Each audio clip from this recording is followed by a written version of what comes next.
The King's speech was oddly specific about some things, like, for example, the abolition of hereditary peers, VAT on private schools, but it was vague about other things, and some of the issues which had been flagged up beforehand were notably absent, like, for example, the manifesto commitment to lower the voting age to 16. The omission suggests that this change will not be pursued in this current parliamentary session, which might disappoint younger voters and campaigners advocating for increased youth participation in democracy. Also, Labour has maintained its position not to scrap the controversial two-child benefit cap. This decision is likely to continue facing strong opposition from campaigners and may lead to internal conflicts within the party, as some backbenchers, like MP Kim Johnson, are expected to challenge the stance. And as for the House of Lords reform, well, the speech includes a pledge, I think a foolish pledge, because I think the hereditary peers actually do quite a good job, because they're not looking over their shoulders to see who is going to vote for them or how they're going to maintain their position. The pledge to remove the hereditary peers, the speech does not address the broader commitment to introduce a mandatory retirement age of 80 for members of the House of Lords, and this partial reform may be seen as insufficient by those advocating for more comprehensive changes to the upper chamber, and could see a wealth of significantly more strident reforms or changes on the horizon in the next parliamentary session, for example. The speech lacks details when it comes to environment policies and beyond what is implicitly included in other policies, and given the urgency of climate issues, the absence of a robust environmental agenda could draw criticism from environmental groups and from activists. And while the speech maintains a progressive smoking ban vaping regulations, it doesn't provide a broader strategy for tackling systemic issues within the NHS, such as staffing shortages, funding challenges, and waiting times. Again, rhetoric rather than reality seems to be the dominant approach, and the gap could lead to continued public dissatisfaction and pressure on the healthcare system, and the continued collapse of both healthcare and public education. There was a mention of reforms related to product safety and AI, but the speech doesn't lay out a comprehensive strategy for the digital economy, cybersecurity, or innovation. As technology rapidly advances, this could be a significant oversight, potentially leaving the UK less competitive globally in tech industries. And there are numerous ambitious plans across different sectors, but the speech is vague on the specific funding mechanisms for these initiatives, and detailed financial planning and sustainable funding sources are crucial for the successful implementation of these policies. It may simply be that the Chancellor has realised there is no money, and that it's necessary to put forward this raft of extraordinarily ambitious, this very ambitious raft of bills, which actually are not that ambitious in their scope, simply because there isn't enough money to cover them. So once Labour is in power, maybe, and money is beginning to flow, maybe then there will be more scope. I think once Labour has bedded in, there will be more problems. Its refusal to address the two-child benefit cap and the exclusion of voting age reforms may lead to internal dissent, with some MPs potentially rebelling.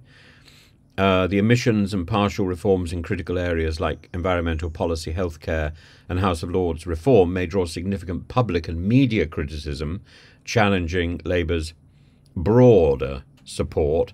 And the ambitious nature of the proposed range of legislation, particularly in areas like housing, employment rights and transport, will require careful and effective implementation.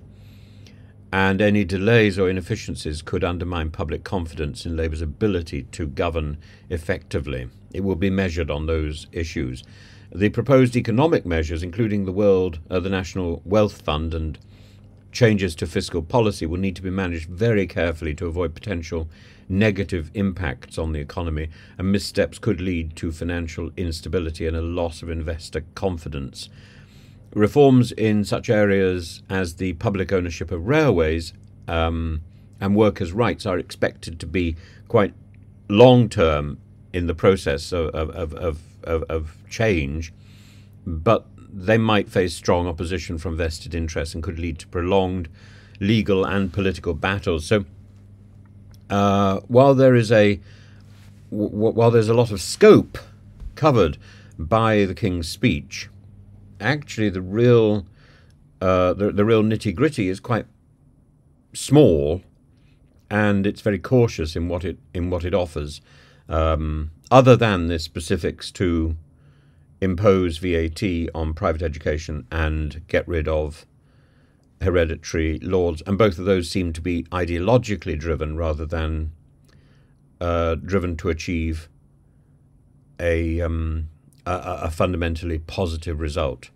to effect great change. I don't think removing the hereditary lords from the House of Lords is going to significantly change the cronyism implicit in the House of Lords. It's the wrong bit of the House of Lords to be tampering with. The bit to tamper with the House of Lords is the fact that the creation of a Lord is in the gift of the Prime Minister of the day. Of course, Keir Starmer will be taking advantage of that to beef up the socialist part of the House of Lords and to get through his laws. But I think a much more fundamental reform for the House of Lords would be to abolish the whip, the party whip in the House of Lords, so that the House of Lords is under an obligation to vote according to the strength of the debate rather than according to tribal loyalty. And more people should be put into the House of Lords who do not quite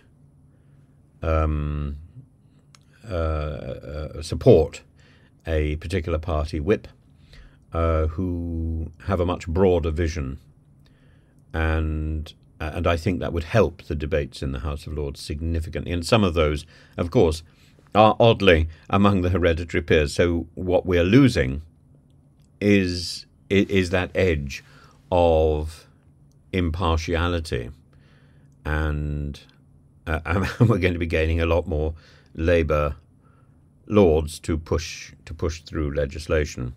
I think it's sending the wrong signals. I'd love to know what you think. Oh, and by the way, please have a look at my other channel, which is Professor Tim's Thoughts. And there's no apostrophe in Tim's, which is perverse, but such is the stuff of YouTube. If somebody knows how to put an apostrophe in a title, I'd be delighted to know. But I've got a video on there, a much longer, deeper dive about Julian Assange, which I hope you will enjoy. And I'm going to be putting up more videos. I'm looking at one about philosophy and about its impact on modern literature and modern films. So ancient Greek philosophy in Disney, for example.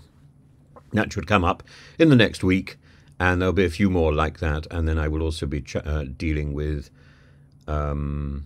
set texts in across various syllabuses for A-level, for university, for GCSE, and any set text you want me to look at, please do send me details, and I will be only too happy to open up the text and go through it on the other channel. So please check out the other channel, do a follow, and ring the bell and all the other sort of stuff. And please ring the bell here and follow here if you haven't already subscribed.